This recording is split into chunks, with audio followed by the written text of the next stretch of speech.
ওয়ালাইকুম সালাম। আমি ফারজানা দি মর্নিং সান স্কুলের সপ্তম শ্রেণীর একজন শিক্ষার্থী। আমি আপনার কাছে একটি প্রশ্ন রাখতে চাই। নিশ্চয়ই ফারজানা।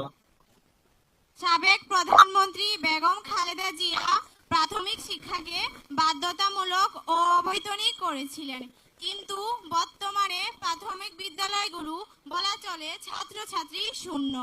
প্রাথমিক বিদ্যালয়ের শিক্ষার মান খুবই নিম্ন হওয়ায় অনেক অসচ্ছল ফ্যামিলি তাদের সন্তানদের প্রাইভেট স্কুলে পড়াতে বাধ্য হন। আঙ্কেল, প্রাথমিক বিদ্যালয়ে শিক্ষার মান উন্নত করতে আর ছাত্রছাত্রীদের সরকারি প্রাথমিক বিদ্যালয় মুখী করতে রাষ্ট্র কি আগামীতে কোনো ব্যবস্থা নেবে?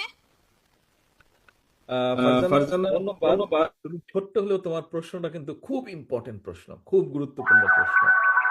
আমি জানি না তুমি এই ছোট্ট অবস্থায় কেমন করে এত বড় চিন্তা করলে। তোমাকে সেই জন্য আন্তরিকভাবে ধন্যবাদ। এত বড় একটা সুন্দর ইম্পর্টেন্ট জিনিস তুমি চিন্তা করেছো। আমার মনে হয় এর আগে আমি যেই প্রশ্নগুলো পেয়েছি এবং যেই উত্তরগুলো দিয়েছি তার মধ্যে কম বেশি তোমার এই প্রশ্নের উত্তরটা রয়ে গিয়েছে। তারপরে আমি আবার বলছি। হ্যাঁ ফারজানা, আমি সবসময় বলি, আমি সবসময় মনে করি যে আমাদেরকে যদি দেশটাকে সুন্দরভাবে গড়ে তুলতে হয় তাহলে আমাদেরকে সবচেয়ে বেশি জোর দিতে হবে প্রাথমিক শিক্ষার উপরে, প্রাথমিক স্কুলগুলোর উপরে, প্রাথমিক স্কুলের শিক্ষক শিক্ষিকাদের উপরে এবং প্রাথমিক শিক্ষার্থীদের উপরে। তাদেরকে শুধু আমরা সরে ABCD আলিফ বেতে শুধু এগুলা শিখালেই হবে না। আমাদেরকে তাদেরকে শিখাতে হবে সামাজিক মূল্যবোধ, শিখাতে হবে ভালো মন্দ শিখাতে হবে, অর্থাৎ মূল ভিত্তিটা আমাদেরকে তৈরি করতে হবে এখানে।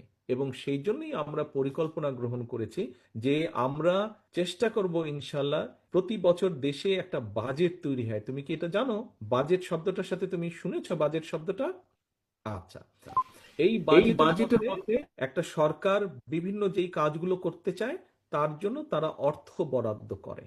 আমাদের যেটা পরিকল্পনা আছে এটা আগেও ছিল, মোটামুটি এর আগে যখন তুমি যে বললে বেগম খালেদা জিয়া উনি যখন দেশ পরিচালনা করেছেন তখনও কিন্তু ছিল মোটামুটি ভাবে শিক্ষার জন্য সবচেয়ে বেশি বরাদ্দ থাকতো। ইনশাল্লাহ আগামী দিনে বিএনপি রাষ্ট্র পরিচালনার দায়িত্ব পেলে, ধানের শীষ জিতলে ইনশাল্লাহ আমরা আবার শিক্ষার মধ্যে সবচেয়ে বেশি বরাদ্দ দিব। আমরা চেষ্টা করব প্রাইমারি স্কুলগুলোকে একটু ঠিকঠাক করে ফেলতে, যেগুলা বেশি নষ্ট সেগুলোকে ঠিকঠাক করতে, যাতে তোমার মতন বাচ্চারা ওখানে সুন্দর করে বসে পড়ালেখা করতে পারে, তোমার যারা টিচার থাকবেন ওনারা যাতে পড়ালেখা করাতে পারেন, এবং একই সাথে আমরা শিক্ষক শিক্ষিকা যারা থাকবেন তাদেরকে একটা সামাজিক এবং অর্থনৈতিকভাবে তাদেরকে সাপোর্ট দিতে পারি, যাতে তাদেরকে অন্য আরেকটা কাজের কথা চিন্তা করতে না হয়, তারা যাতে পুরো মনোযোগটা দিয়ে তোমাদেরকে পড়ালেখা করাতে পারেন। কাজেই আমাদের মূল বিষয়টাই হচ্ছে, এমনকি ফারজানা আমি জানি না তুমি কতটুকু আঙ্কেল এটা বুঝতে পারবে, আমাদের দেশে আমরা মানি না মানি একটা কথা আছে, দুর্নীতির একটা প্রকোপ আছে, মানে দুর্নীতি বিভিন্ন জায়গায় আছে। আমি ব্যক্তিগতভাবে বিশ্বাস করি হ্যাঁ, রাষ্ট্রের দুর্নীতি দমন করার জন্য হয়তো সংস্থা আছে, কিন্তু আমি মনে করি প্রাথমিক শিক্ষার মাধ্যমে যেই বাচ্চাগুলো বড় হবে আগামী দিন, আর যারা ছোট আছে আগামীকাল, তুমি যেমন ছোট আছে ইনশাল্লাহ আগামীতে তুমি বড় হবে, তোমরা যদি দুর্নীতির বিরুদ্ধে প্রতিরোধ গড়ে তুলতে পারো তাহলেই আমরা ইনশাল্লাহ বাংলাদেশকে দুর্নীতি মুক্ত করতে পারবো। কাজেই এই যে দুর্নীতিকে ঘৃণা করা, দুর্নীতির বিরুদ্ধে প্রতিবাদ গড়ে তোলা, এই শিক্ষাটাও আমাদেরকে প্রাথমিক লেভেলের যে শিক্ষা ব্যবস্থা সেইখানে আমাদেরকে এটা ইন্ট্রোডিউস করতে হবে, এবং প্রাইমারি টিচারদের মাধ্যমে তোমার মতন যারা স্টুডেন্ট আছে তাদের ভিতরে আমাদেরকে এটা ইনগ্রেভ করে দিতে হবে যে হ্যাঁ, দুর্নীতি খারাপ জিনিস।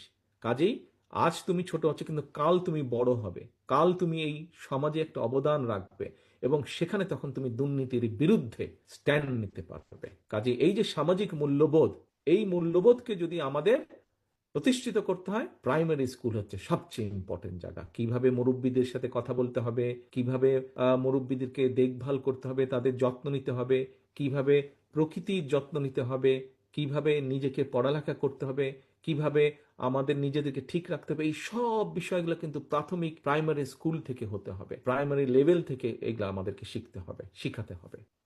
আমি আসসালামু আমি আলাইকুম। তুমি পেয়েছো আপনাকে তোমার অসংখ্য প্রশ্ন? ধন্যবাদ